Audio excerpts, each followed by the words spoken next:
Hormonal imbalance is very, very common when we're dealing with trauma, which naturally leads to these other diseases like diabetes. And as you may have suspected, trauma has also been linked with heart disease as well as having a stroke.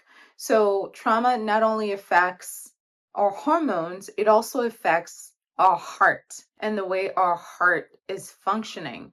Because as you can imagine, when you get into a fight or flight sort of response, when you get into a situation where you feel like you have to fight somebody off or something off, or you have to run away from something or someone, your heart starts racing. I don't know if you've ever been into a fight, but that's usually one of the indicators that you're not safe, is that your heart starts racing because your body's preparing you for being able to get out of that situation safely.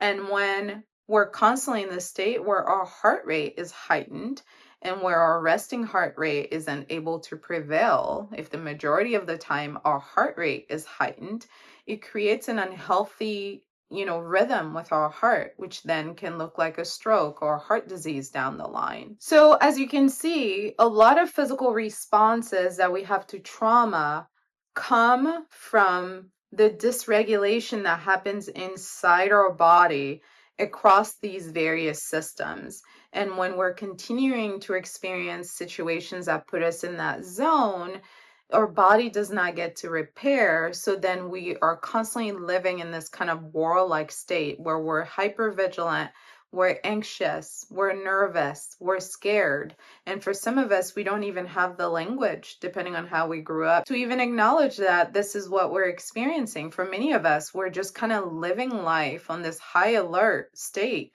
without even recognizing why we feel that way, how long we've been feeling that way, and putting an effort to actually make things better.